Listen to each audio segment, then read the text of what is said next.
Hello बच्चों, हमारे इस चैनल में आप सभी का बहुत बहुत स्वागत है। और आज के इस वीडियो में हम लोग झारखंड बोर्ड के क्लास 10 के सैम्पल पेपर्स पर डिस्कस करेंगे। साथ ही साथ इसका सॉल्यूशंस भी मैं आपको प्रोवाइड कराऊंगा। तो अगर आप इस चैनल पर पहली बार आए हैं तो इसको प्लीज़ लाइक और शेयर ज़रूर कर दीजिए और सब्सक्राइब कर दीजिए, क्योंकि एग्ज़ाम से रिलेटेड इम्पोर्टेंट टॉपिक का डिस्कशन इस चैनल पर किया जाता है।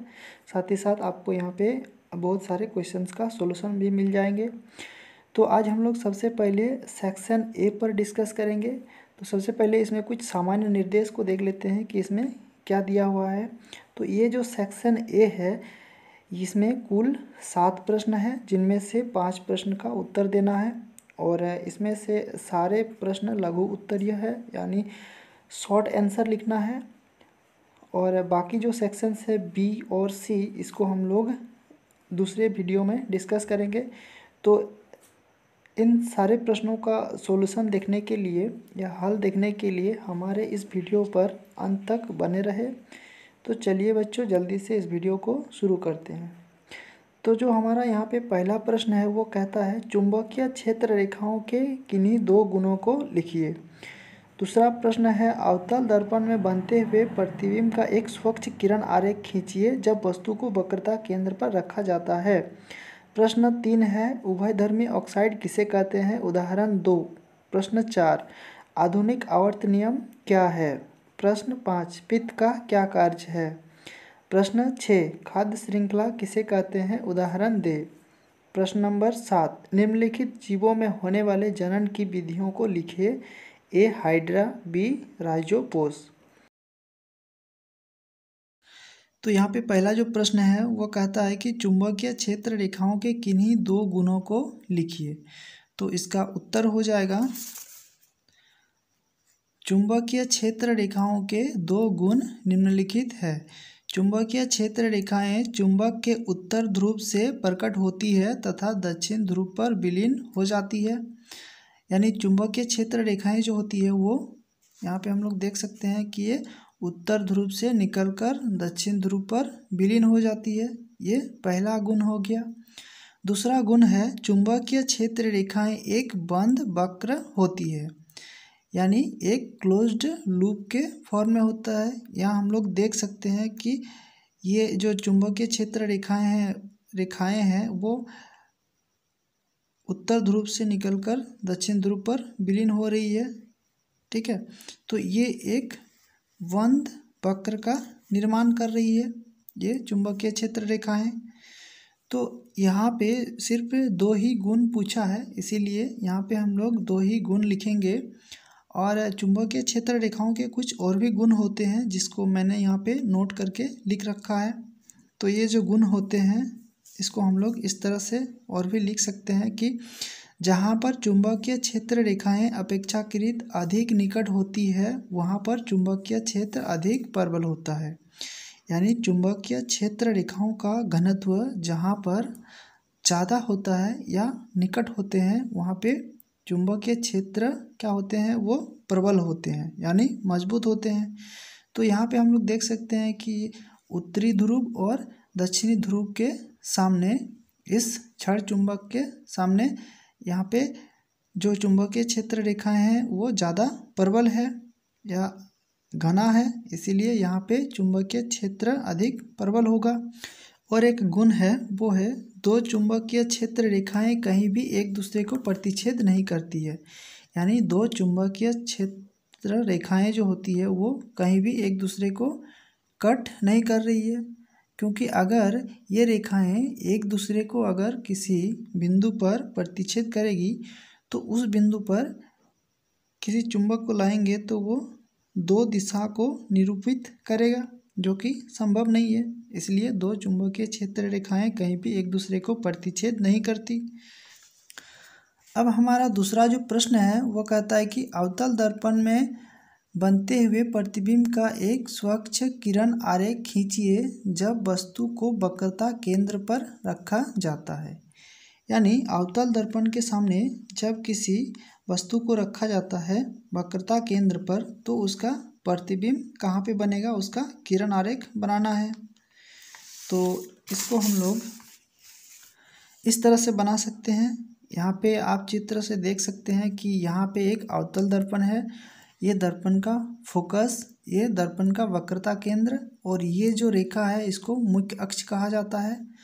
तो यहाँ पे हमने एक किरण आरेख बनाया है और ए बी जो है ये वस्तु है, इसको वक्रता केंद्र सी पर रखा गया है तथा यहाँ से दो किरण निकल रही है इस डायरेक्शन में, एक मुख्य अक्ष के समांतर और एक फोकस से गुजर रही है।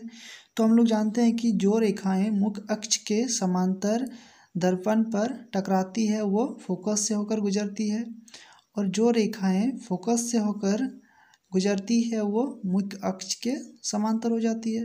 तो ये जो दो रेखाएं हैं ये बी डैश बिंदु पर मिल रही है। तो ए डैश बी डैश ये क्या हो गया, ये प्रतिबिंब की ऊंचाई हो गई। यानी अगर हम लोग किसी वस्तु को वक्रता केंद्र पर रखेंगे अवतल दर्पण के सामने, तो उस वस्तु का जो प्रतिबिंब होगा वो समान आकार का होगा और उल्टा होगा। ठीक है, तो इस तरह से हम लोग एक किरण आरेख बना सकते हैं। अब हम लोग क्वेश्चन नंबर 3 को देखेंगे।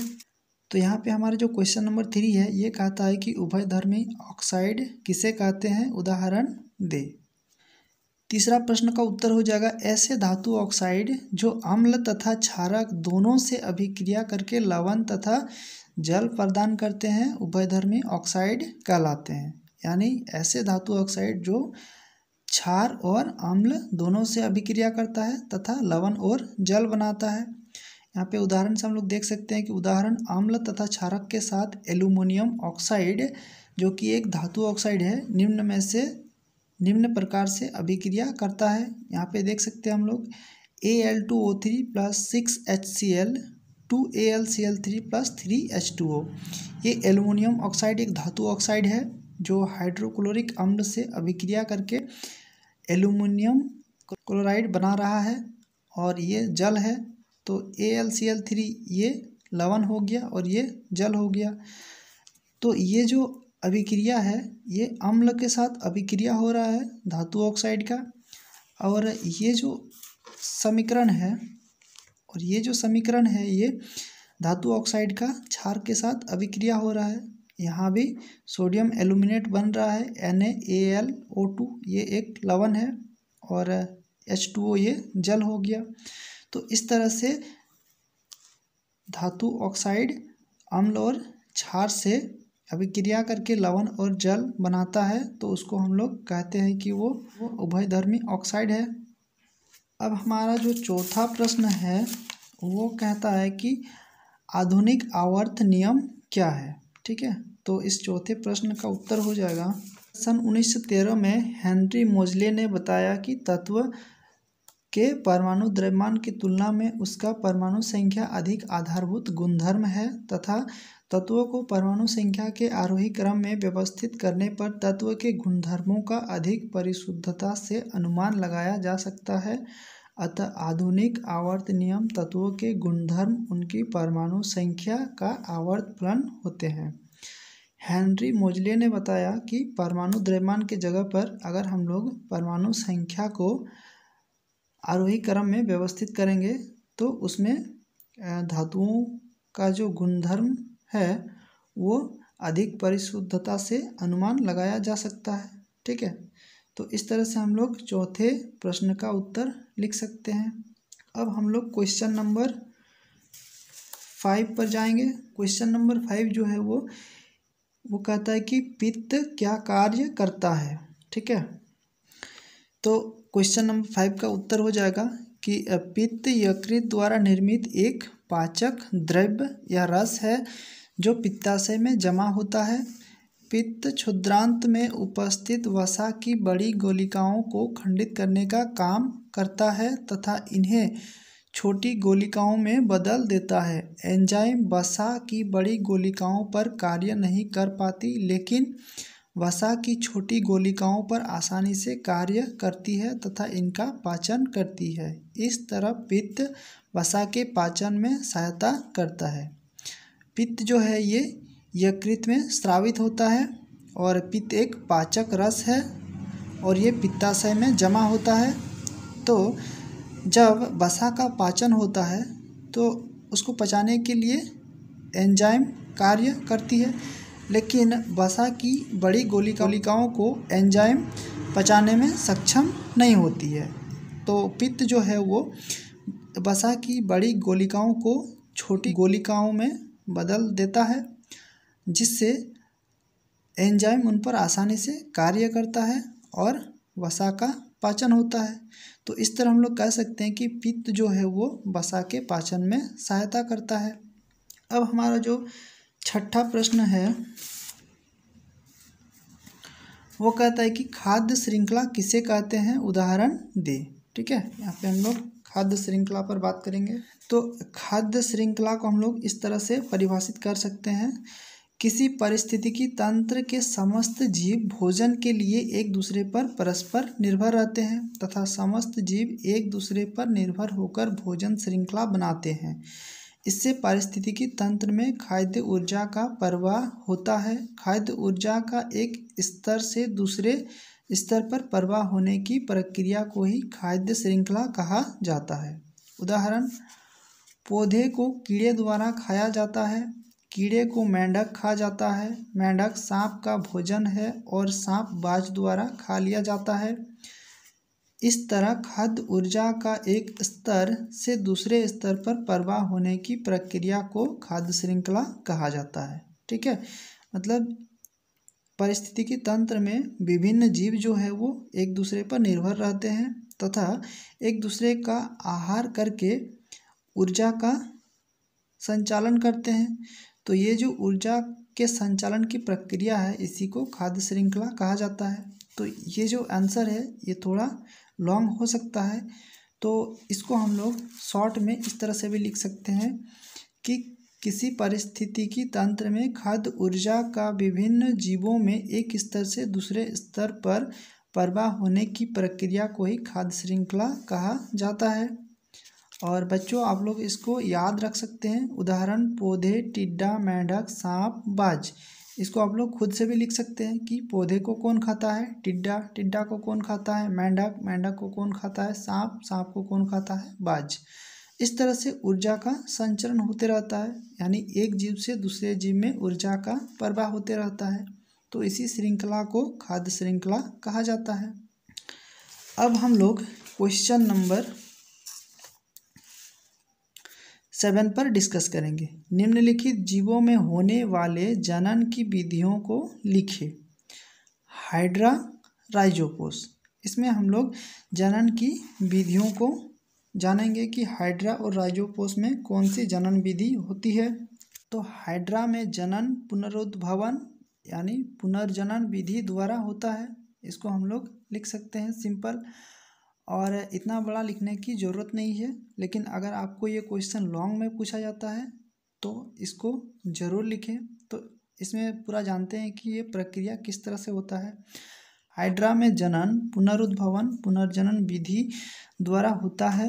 हाइड्रा पुनर्जनन की क्षमता वाली कोशिकाओं का उपयोग मुकुलन के लिए करते हैं तथा इनमें कोशिकाओं के नियमित विभाजन के कारण एक स्थान पर उभार मुकुल विकसित हो जाता है तथा यह मुकुल वृद्धि करता हुआ नन्हे जीव में बदल जाता है तथा पूर्ण विकसित होकर जनक से अलग होकर स्वतंत्र जीव बन जाता है। तो हाइड्रा जो होता है वो उसमें एक उभार आता है जिसको हम लोग मुकुल कहते हैं, और जब ये मुकुल एक संपूर्ण जीव में बदल जाता है तो ये अपने जनक से अलग होकर नए जीव में बदल जाते हैं। तो इस तरह से हाइड्रा में जनन संचालित होता है। अब हम लोग क्वेश्चन नंबर 7 का बी ऑप्शन पर चर्चा करेंगे, यानी राइजोपोस में जनन विधि को जानेंगे। तो बच्चों राइजोपोस में जो जनन विधि होती है उसको हम लोग कहते हैं समासंग विधि। राइजोपोस में जनन बीजाणु समासंग विधि द्वारा होता है। राइजोपोस के ऊर्ध्व तंतुओं पर सूक्ष्म गुच्छ गोल संरचनाएं होती है जो जनन में भाग लेती है। ये गुच्छ बीजाणुधानी है जिनमें विशेष कोशिकाएं अथवा बीजाणु पाए जाते हैं तथा ये बीजाणु वृद्धि करके राइजोपोस के नए जीव उत्पन्न करते हैं। इस फिगर से हम लोग देख सकते हैं कि यहाँ पे बीजाणुधानी है, या इसको बीजाणु हम लोग कह सकते हैं। और इस तरह की आकृति को हम लोग ऊर्ध्व तंतु कह सकते हैं। तो इस तरह से राइजोपोष में जनन संपन्न होता है। तो बच्चों, मैं उम्मीद करता हूँ कि इस सैम्पल पेपर्स के जो सारे सॉल्यूशंस है वो आपके समझ में आ गए होंगे। तो इस तरह की वीडियोस के लिए हमारे इस चैनल को सब्सक्राइब जरूर कर ले, और सेक्शन बी और सी का सॉल्यूशन भी जल्दी आपको मिल जाएगा। तो प्लीज़, अगर आप लोग को उसका सॉल्यूशन जल्दी चाहिए तो कमेंट ज़रूर करें, और पढ़ाई करते रहें लगातार। धन्यवाद।